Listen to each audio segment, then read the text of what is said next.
Strong room ঘিরে নিরাপত্তা পর্যালোচনায় শিলিগুড়িতে কংগ্রেস প্রার্থীরা। ভোটগ্রহণ শেষ হওয়ার পর স্ট্রং রুমের নিরাপত্তা ও সার্বিক পরিস্থিতি খতিয়ে দেখতে শিলিগুড়িতে পরিদর্শনে যান কংগ্রেস প্রার্থীরা। শনিবার সকালে শিলিগুড়ি কলেজে অবস্থিত স্ট্রং রুমে গিয়ে তারা সরেজমিনে পরিস্থিতি পর্যবেক্ষণ করেন। এই পরিদর্শনে উপস্থিত ছিলেন শিলিগুড়ি বিধানসভা কেন্দ্রের প্রার্থী অলোক ধারা, মাটিগাড়া নকশালবাড়ি কেন্দ্রের প্রার্থী অমিতাভ সরকার এবং ফাঁসিদেওয়া কেন্দ্রের প্রার্থী নবনীতা তির্কি। প্রার্থীরা স্ট্রং রুমের নিরাপত্তা ব্যবস্থা, সিসিটিভি নজরদারি এবং কেন্দ্রীয় বাহিনীর মোতায়েন খতিয়ে দেখেন। নির্বাচন পরবর্তী পর্যায়ে ভোটযন্ত্রের সুরক্ষা বজায় রাখতে নির্বাচন কমিশনের নির্দেশ মেনে নিয়মিত পর্যবেক্ষণের ওপর গুরুত্বারোপ করেন তারা। কংগ্রেসের পক্ষ থেকে জানানো হয়েছে, স্বচ্ছ ও নিরপেক্ষ গণনা প্রক্রিয়া নিশ্চিত করতে এই ধরনের পরিদর্শন অত্যন্ত জরুরি।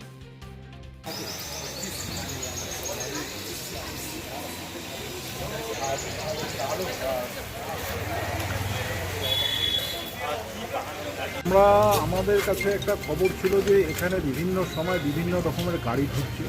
বেশিরভাগ গাড়িগুলোই কালো কাঁচ দেওয়া, এগুলো ঢুকে রাত্রি 9টা-10টার পরে, যখন চলতি মানুষ থাকে না। তো আমাদের একটা সন্দেহ ছিল যে এখানে হয়তো কোনো কারচুপি হচ্ছে বা কিছু, সেই জন্য আমরা এখানে 3জন ক্যান্ডিডেট নকশালবাড়ি, মাটিগাড়া, শিলিগুড়ি এবং ফাঁসিদেওয়ার আমরা এসেছিলাম, আমরা দেখলাম এবং ভেতরে আমাদেরকে যারা দায়িত্ব আছে তারাও আমাদেরকে বুঝালেন। তবে আমাদের মনে হয়েছে যে এখানে আরও সাফিসিয়েন্ট ক্যামেরার প্রয়োজন ছিল।